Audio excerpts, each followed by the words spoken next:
Sing together, Father in heaven. Father in heaven, holy is your name. Your kingdom come, your will be done on earth as it is in heaven.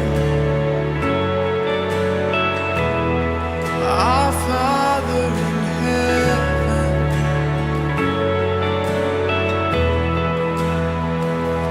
lead us not into temptation, but God deliver us from the enemy. Yours is the kingdom and the power and the glory forever.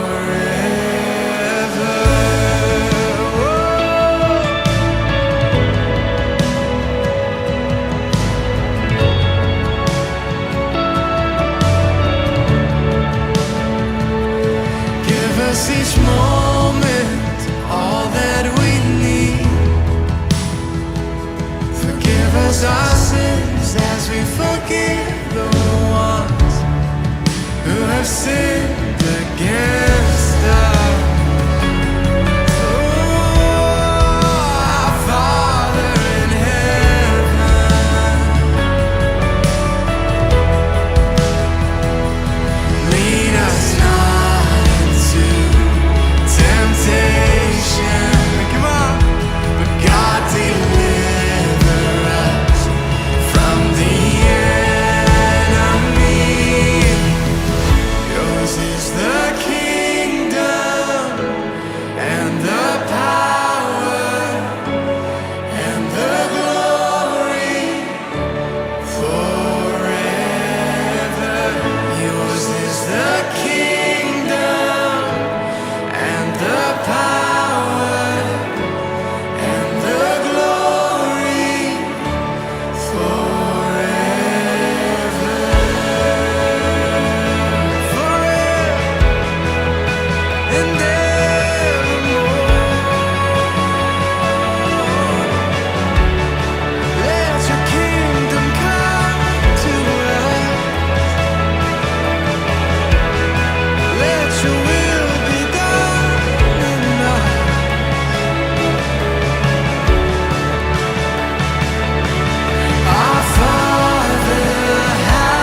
Isang magandang araw at hapon o gabi sa bawat isa sa atin, maging po sa mga nag-prayer meeting po sa mga oras na to, no, sa ating kanya-kanyang mga lugar.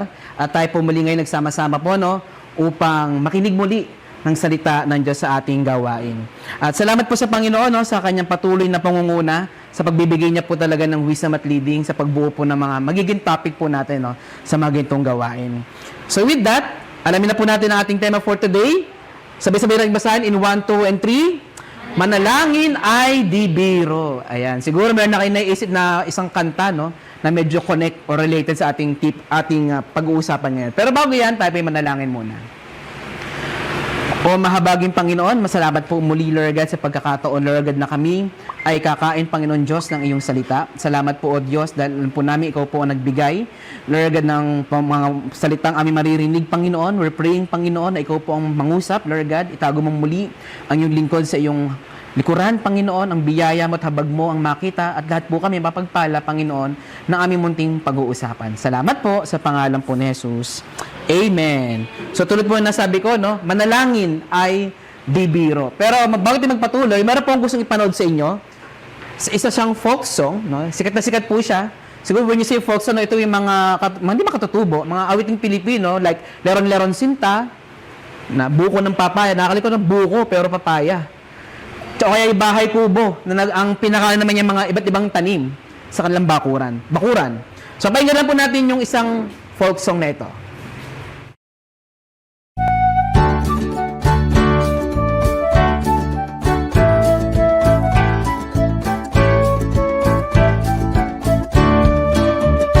Magtanim ay di biro, maghapong nakayuko, di naman makatayo, di naman makaupo. Braso ko'y namamanhid, baywang ko'y nangangawit, binti ko'y namimintig sa pagkababad sa tubig.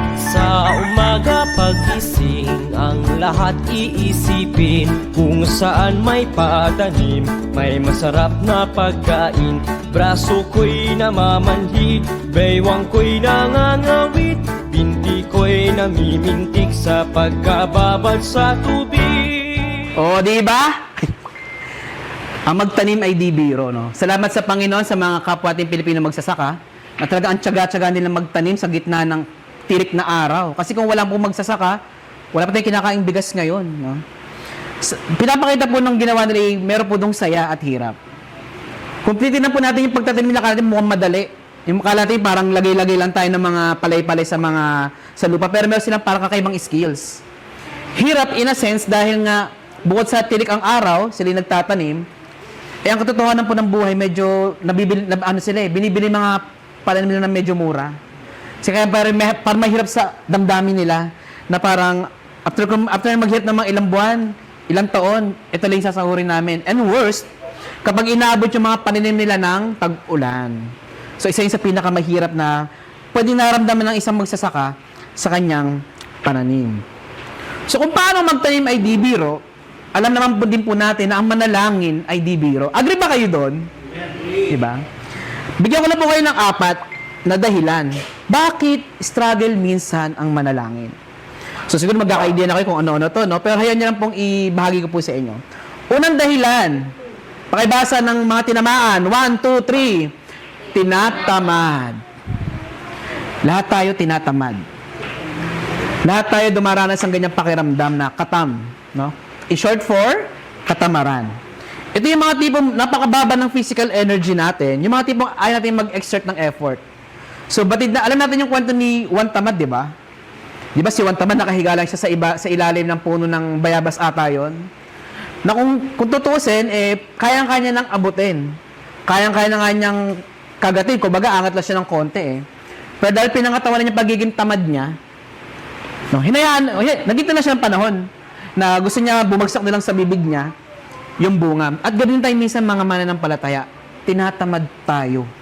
No, tinatamad tayong manalangin. Siguro sa umpisa, okay. Pero dumating sa puntong dry season na parang nakakatamad naman, magpipray na naman. Di ba yung magsasaka? Sa umaga daw, pagising, iniisip niya, saan kaya merong pananim? Kasi po, majority po ng mga magsasaka natin ay nakikisaka lang po sila. Bibihira po yung malaman natin magsasaka na meron siyang sariling lupain. At tayo mga Christian, pagising sa umaga, ibis na isip natin para paano kausapin ng Panginoon, isip agad, ano bang, lalo pa nagkatrabaho ka, no? Ano bang task ko for today? Pag estudyante ka naman, ano ba yung mga assignment namin ngayon? Ano ba yung mga activities namin ngayon? At marami pang iba. So katamaran, nararanasan nating lahat yan. Pangalawa, hindi ka nga tamad, masyado ka namang busy. No? Nauubos ang oras natin sa dami ng ating mga ginagawa. Marami tayong mga naka-schedule sa araw-araw. Siguro, kung ikukumpara natin sa tamad, kasi yung tamad walang desire eh. Talagang tamad siya eh. Siguro yung isang tao masyadong busy, gusto naman niya mag-pray. May desire naman siya, kaya lang, sa sobrang dami ng ginagawa niya sa maghapon, uuwi na siya ng drain na. Wala na siyang energy. At tayo, ba't hindi tayo nagtatrabaho ang lahat sa atin? Kasi araw-araw may mga ginagawa tayo, di ba? Na umuubos ang ating lakas. At dahil nagsisikip naman tayong manalangin, nagagawa naman natin mag-pray bago matulog. Yung nga lang, kinabukasan na yung amen. Diba? Sa sobrang busy natin mga kapamuso, gusto man nating manalangin, hindi natin nagagawa. At nagiging excuses natin minsan yan. Masyado akong busy para mag-pray. Yung unang dalawa, pwedeng tumutukoy sa atin bilang tao. Itong huling dalawa bilang isang mananampalataya. Letter C, pakibasa ng lahat. 1, 2, 3. Kulang sa pananampalataya. Hindi ko po alam kung naranasan niyo na po ito, o dumaan na kayo, o dumadaan kayo, o ang bawat isa sa atin. Ito po yung mga panahon, nasa season of doubting tayo. Nagdududa na tayo sa Panginoong Diyos. In a sense na, narinig ba talaga ng Lord ang aking mga prayer? Kailan ba niya sasagutin yung aking panalangin? Kumbaga, lalo may mga prayer na sobrang tagal na, di ba? Di ba, isa na sa bagay, pag sobrang tagal, nawawalan tayo ng hope, naging hopeless na tayo, at hinahayaan na lang nating lumipas sa mga panahon. Mahala natin yung si Prophet Elijah. No? Alam natin yung kwentong to, no? Nung feeling niya, nag-iisa lang siya, kasi siya na lang yung natirang faithful. Siya lang natitirang mananampalataya ng panahong yon. At sa sobrang pagdududa niya, gusto niya niyang mamatay. Gusto na niyang tapusin ang kanyang buhay. Pero sabi sa 1 Kings chapter 19 verse 18, ngunit 7,000 sa Israel ang ililigtas ko, ang mga taong hindi lumuluhod kay Baal at hindi humahalik sa kanyang imahe. Nagbigay ng assurance si Yahweh na hindi siya nag-iisa. Binigyan ni Yahweh si Elijah ng encouragement para tumaas yung kanyang moral. At di ba meron pang isara, minsan kapag dumating sa puntong nakukulang tayo sa pananampalataya, baka minsan kailangan natin kumain. Physical food and spiritual food. Yan po. At kapag dumating po sa puntong tayo nagkukulang sa pananampalataya, bukod sa tinataban tayong manalangin, umabot din sa punto tayo ng letter D, tayo ay kulang na sa burden. Paano masabing kulang ka sa burden o kulang tayo sa burden? Ito yung pag wala tayong masyadong pakialam sa mga people around. Wala akong pakialam sa'yo, wala akong pakialam dito, at wala akong pakialam sa inyo na mga nanonood. Umaabot yung ganun yung burden na, kasi may ating kanya-kanyang struggle, right? May kanya-kanya tayong mga pinagdadaanan. Kumbaga, may problema na ako, paproblemahin pa ba kita? Di ba? Pero tandaan natin yung share sa atin ni Sister Jonah last prayer meeting, Galatians 6:2, na tayo magtulungan dapat sa pagbuhat ng pasanin ng bawat isa. Hindi, kumbaga, kahit tayo mayroon personal na problema, dapat magkaroon pa rin tayo ng pasanin sa ating kapwa. Lalo na kung tayo talaga ay makakatulong sa mga ito. So, ulitin ko lang yung 4 na struggle minsan sa prayer. Tinatamad? Masyado ba tayong busy? Kulang na ba tayo sa pananampalataya? Kulang na ba tayo sa burden? Kung nararanasan natin, kung nararanasan mo, ang isa sa mga yan, o baka nga lahat yan, no? Congratulations po, mga kapamuso, kung nararanasan nyo yan. Kasi ibig sabihin, totoo po ang battle sa prayer. Totoo ang hindi talaga biro ang manalangin dahil merong pagpili at merong mga laban tayong kinakaharap. At sa totoong buhay naman po talaga natin bilang Kristan, tayo po hindi marunong manalangin. Di ba nga, pag opening prayer pa lang sa atin, takot na tayo. Mag-pray nga ng pagkain, nagtuturuan pa tayo. Ganun yung takot natin para mag-pray.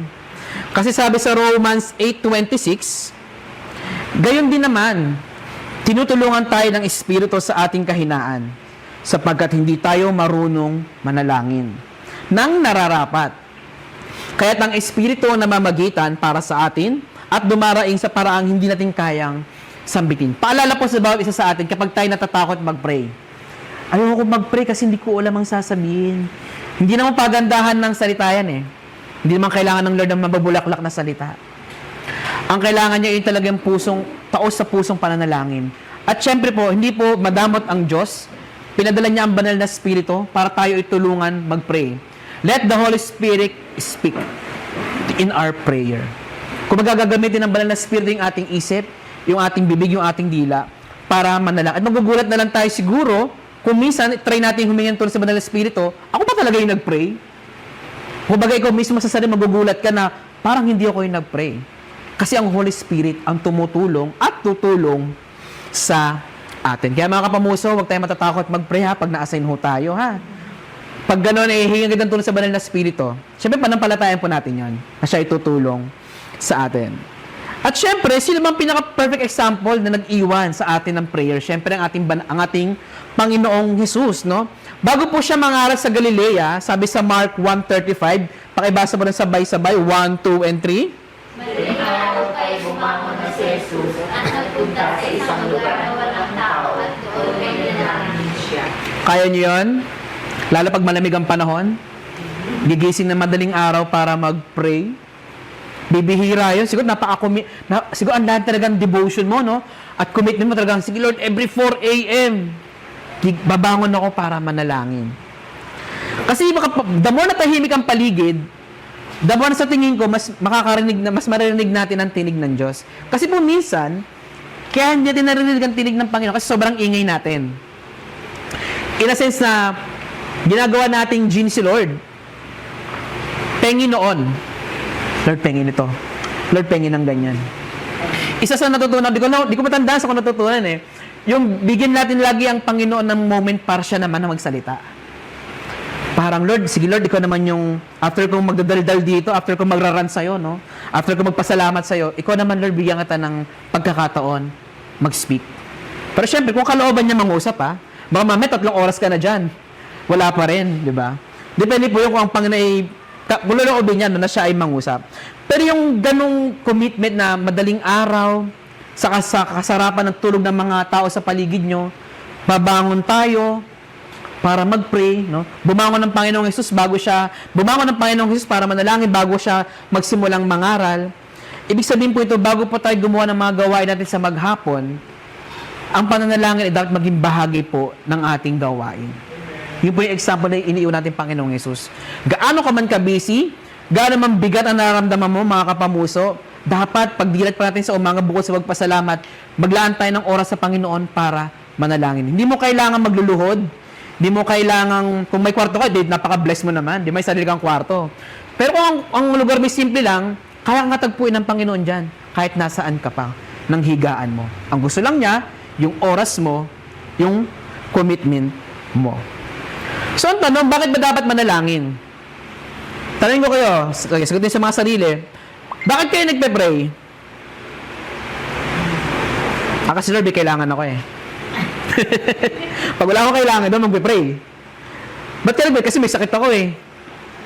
Yun po yung kalungkutan talaga ng buhay. Pero bakit ba tayo nananalangin, mga mananampalataya? Kasi, ito yung pagkilala sa makapangyarihang presensya ng Diyos sa bawat sitwasyon. Pag tayo nananalangin, bukod sa nagre-release tayo sa Panginoon, pinagtitiwala natin sa Kanya yung ating sitwasyon. Halimbawa, sa mga nag-a-apply ng trabaho, Lord, ikaw na pong bahala sa application ko. Normal prayer yan, di ba? Sa mga nag-aaral, Lord, ikaw na pong bahala sa exam ko. Ikaw na pong bahala magpasa sa akin, etc. etc. Iniaasa natin sa Panginoon ang bawat araw natin. Kaya tayo nagpe-pray kasi humihingi tayo ng tulong sa Kanya. At kapag tayo ay hindi nananalangin, kapag hindi natin ginagawa ang manalangin, tila sinasabi natin sa ating sarili o sa iba na walang Diyos. Na walang Diyos na kayang tumulong sa iyo, sa atin, na walang Diyos na kayang mag-alis sa iyo o sa atin sa anumang nararanasan mo ngayon o pinagdadaanan mo sa buhay na ito. Kaya nga, di ba, may kasabihan tayong mga Kristiyano, mga manampalataya, there is power in Jesus and in prayer. Merong kapangyarihan sa pananalangin. Alam ko po, ang bawat isa sa inyo dito, ay meron pa totoo. Nung minsan nananalangin siya at nakita niya o siya mismo, naranasan niya kung paano sumagot ang Panginoon sa kanyang panalangin. Kaya po, wala pong imposible kapag tayo ay nananalangin. At dapat, yun din po ay ating pananampalatayaan. Ayan. So, siguro mga kapamuso, nag-isip-isip na kayo, no? Buong kailangan ko ng i-revive yata ang aking personal prayer life. Kailangan ko niyatang ibalik ulit yung... Minsan po, no, pag dumating sa ganung punto, try po natin i-recall, paano ba tayo nagsimula sa Panginoon? Di ba? Nagsimula sa pang-init natin? Di ba? Sige, lahat ng gawin, aatinan ko. Yung mga tipong kulang na lang, tumira ka na sa church. So, sobrang active natin. Pero dahil tumatanda tayo, lumilipas ang panahon, nagkakaroon tayo ng mga pagpili sa buhay, nagkakaroon tayo ng mga pagpili nga, kasi may trabaho na, dito ganyan. Minsan yung mga ganitong, yung mga religious activities, parang naisasantabi natin kung minsan. So, sana po mga kapamuso, mga kasama dito na nanood dyan, yung prayer po, wag na wag po natin iwawaglit sa ating buhay Kristiyano. Meron po gustong ibahagi sa inyo, no? Credit po kay Pastor Vlad's, kung tama pronounce ko, no? Sabchuk. Yan. Siya po yung lead pastor ng Hungry Generation Church sa Pasco, Washington. So, natanda ko bigla yung nag-preach po ako noong February na Faith in 3D. Diba? Faith defined, faith determined, determined ba? And faith directed. Sa kanya rin, 3D din. Prayer in 3D. Pero tinagalog ko na lang, syempre. Mabilisan po. Una, ang pananalangin daw ay, pakibasa 1, 2, 3, isang desisyon. Paano masabi ng panalangin isang desisyon? Paano ko mag-decide? Di ba parang di-decide ka kasi gustong-gusto mo? Diba? Eager na eager kang gawin, ang isang bagay, anuman ang ating sitwasyon. Diba? Parang ganito yan Kahit anong mangyari, kahit nilalagnat ako dahil gusto kong maglingkod sa Panginoon, babangon ako at dudurugin ko siya. Yung kaaway, yung sakit, dudurugin ko. Diba? Nag-decide tayo minsan sa buhay natin na napaka-eager natin. Why not? Pagdating sa panalangin, maging decisive tayo, maging eager din tayo na, hindi, kailangan mag-pray. Kahit pagod ako, kahit mabigat ang nararamdaman ko, kahit may problema ako, magpe-pray ako. Dapat ang panalangin, pinagdidesisyonan din yan sa buhay. Bagamat oo, tayo mga tao, marami tayong maling desisyon, gumawa tayo ng tamang desisyon, mag-pray tayo. Pangalawa, ang panalangin ay isang disiplina. Sa English ay discipline. Ito yung paglalaan natin ng oras. Specifically, kung kaya naman ang schedule natin na halimbawa, sige, tuwing ganitong oras, Lord, tuwing umaga, magkipag-ulayo ako sa'yo. Busy ka sa magapat, sige Lord, bago po ako matulog. Pero huwag naman yung tipong pagod na pagod ka na. Magtira ka naman ng konting lakas, no? Para sa Lord, para sa kanya, makipag-fellowship, no? Tulad ng, di ba, ang athlete, may athlete ba dito? Athlete sport. Di ba ang isang atleta, paano ba hinahanda kanya sarili bago maglaban? Diba? Discipline. Kain. Disiplina sa pagtulog. Disiplina sa pag-ehersisyo. Kasi ang purpose niya ay manalo. No? Sa atin, ang purpose ng ating prayer, bukod sa magkaroon ng answered prayer, ay magkaroon ng normal fellowship with the Lord. Kumbaga, wala ka mang hinihingi sa Panginoon, ang pananalangin ay magiging bahagi ng buhay mo. At disiplina, pag dumating ganitong pagkakataon, Lord, mananalangin ako. Kumbaga, bahagi na siya ng buhay natin. Ang disiplina. So, di ba? Sa pag-unlad ng Pilipinas, disiplina ang kailangan. Sa paglagong Kristiyano rin, disiplina ang kailangan. Hindi ka lalago kung wala ang gagawin personally. Hindi ka lalago na umatin-atin lang sa church. Bagad, makakatulong yon. Pero yung personal na paglago, personal effort mo dapat yan. Sabi nga sa Bible, dapat we must exercise our faith. Diba? At pangatlo, ang panalangin ay isang kagalakan or delight sa English. No? Diba ang sarap ng pakiramdam? Halimbawa, nagpapare-request si kapatid, halimbawa lang. Tapos nakibakas ka. Di niya alam nag-pray ka, pero nakibakas ka. Tapos nakita mo, sinagot ng Lord yung prayer. Diba ang sarap ng pakiramdam? Na Lord, naging bakas ako dyan. Halimbawa sa Ezra natin. Alam ko po, marami nagpe-pray sa Ezra. Maraming salamat po. At alam ko po, bawat isa sa atin, every Sunday, excited na makita ko anong development ng ating Ezra kami. Ako personally, araw-araw, chinecheck ko, kasi paparinig. chinecheck ko po talaga yung pictures natin sa Drive. Kasi gusto ko makita, Lord, ano ba yung nangyari sa church natin, sa development. Kasi nga personally, pinapag-pray ko talaga yung Ezra. Hindi nga lang ganun ka-diligent, pero pinapag-pray ko. Kumbaga, ang sarap kasi pakiramdam ng Lord, dati nag-uumpisa pa nung unang araw, no? Nung nag-go signal talaga ng simula, nagtibag-tibag dito. Alam mo yung pakiramdam, ang saya-saya na, ito na Lord, ito na talaga, ito na yun. At ganoon din po, no, huwag po tayong makibaka sa mga prayer request sa mga kasama po natin. Lagi pong naalala yung sinabi natin, Tess, kapag nakatanggap ka ng prayer request ng kapatid mo, halimbawa sa GC natin, di ba, normal sa GC, kahit anong ginagawa mo, tigil ka sandali, mag-pray ka. Yun po yung, lagi ko natatandaan kapag, kaya pag meron mga prayer request sa GC ng church, tigil sandali, iusal mo lang sa prayer. Lord, nilapit ko po sa ganito, ganyan, pagalingin mo po siya, provision po, etc. In Jesus' name, amen. Back to work. Tapos mag-update si kapatid. Salamat po sa mga nag-pray, blah, blah, blah, kasi gito, ganyan. Di ba, sarap sa pakiramdam kasi nagiging kagalakan yung answered prayer eh. Kumbaga, at least, di ba, masahin mo sa sarili mo na, Lord, may answered prayer na ako. Kasi bumakas ako doon sa prayer request ni kapatid. So, 3D in prayer. Ang prayer is isang desisyon, disiplina, at kagalakan or delight. Sabi nga po sa huling bahagi, patapos na, o di man bilis. Sabi sa atin basahin, 1, 2, 3, kapag ang panalangin ay naging ating ugali, ang mga himala ay nagiging ating pamumuhay. Medyo maganda siya sa English basahin, ano? When prayer becomes our habit, miracles become our lifestyle. Di ba bang isang bagay naging kinaugali mo na? Parang, di ba na parang naging, bagay ng buhay mo. Tulad ng prayer, kapag mahilig ka mag-pray, yung mga himala sa buhay mo, parang normal na lang siya. Normal mo siyang mararanasan. Siyempre, ando pa rin yung pagkapasalamat mo sa Panginoon. Diba? Tandaan po natin, mga kapamuso, hello mga kasama at sa nanonood, sikapin po natin maging man and woman of prayer. Hindi mo kailangan literally maging member ng prayer group, no, ng IPM, not really. Pero kung gusto mo, why not? Join na. Diba? Ikaw mismo personally, magdidesisyon gusto ko, Lord, maging man of prayer. Kumbaga, mahilig manalangin. Mahilig mag-pray mahilig mag-intercede sa iba. Kasi believe it or not, meron din nagpe-pray sa'yo. No? Meron nagpe-pray sa atin. Bigla ko naalala yung shared post ko. Sabi sa shared post ko 11 years ago, kung ano tayo ngayon, yun ay bunga kung ano tayo noon. Di ba? Kung ano tayo ngayon, yun ay bunga kung ano tayo noon. Kung noon, magagalitin tayo, bla bla bla bla bla, marami nagpe-pray sa atin. Pinagbunga ng Panginoon, medyo bumait-bait na tayo. Medyo umayos-ayos yung ugali na. Kasi ibig sabihin mga kapamuso, bukod sa nagiging intercessor ka sa iba, meron din nagiging intercede, excuse me po, para sa iyo. No? Kaya yon. So, sikapin po natin mga kapamuso kasi alam niyo po, ang buhay Kristiyano, kanya-kanyang laban po talaga yan. Lahat po tayo may kanya-kanyang karera. Ang church po ay instrumento lang po ng Panginoon ng church. Pero personally, paglabas ng church, ang bawat isa sa atin may kanya-kanyang battle. Kaya ang prayer po, isa sa mga sandata po natin yan. Okay?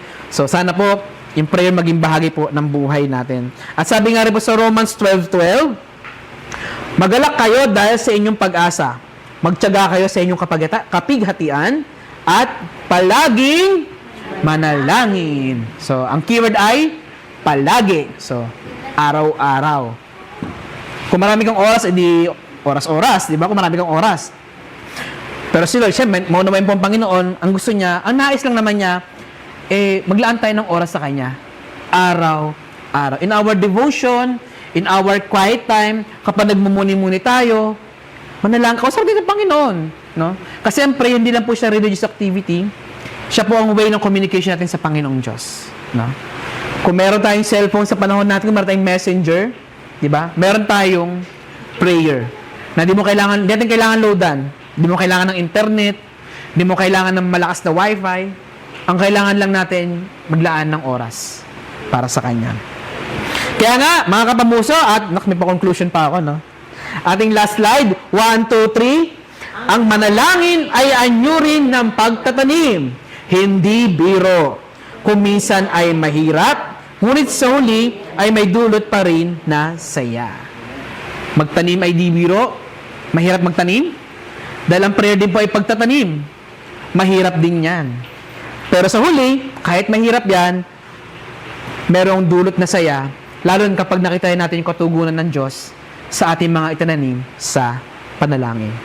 Manalangin po tayo mga kapamuso. O mahabaging Panginoon, maraming salamat po sa munting paalala niyo po sa bawat isa sa amin. Salamat po, O Diyos, dahil alam po namin ginising mo po kami, yung mga natutulog po namin Spirit, Panginoon Lord God. Kung kami man po ay nasa season, Lord God, na ang prayer po namin ay hindi na tulad ng dati, Panginoon. Salamat, Panginoon, sa mensahe ito dahil po tutulungan mo po kami, Lord God, na muli, Lord God, na mag-apoy, Panginoon. Simula sa prayer, lumuhod, Panginoon, sa iyo sa panalangin. Bigyan mo po kami, Lord God, ng pasanin, Panginoon, para sa kapwa po namin. Hindi wag po kami maging makasarili in prayer, Panginoon. Lalo, Lord God, meron ka namang ibinibigay sa aming isipan, Panginoon, at iusal, Panginoon, sa prayer. Lord, thank you po. Dahil nga ang panalangin ay di biro, kami ay nagtatanim din, Panginoon. At umaasa kami, Lord God, sa iyong katugunan. Umaasa po kami, Lord God, sa iyong pagpapalago, sa iyong pagtugon, Panginoon, sa tinakda mong oras at panahon. Mabuting Diyos, maraming salamat po. And we pray, Panginoon, Lord God, na hindi po maging kabigatan sa amin ang makipag-encounter sa iyo, Lord God, sa araw-araw. Salamat po sa pangalan po ni Jesus. Amen and amen. Mapagpalang gabi po sa ating lahat.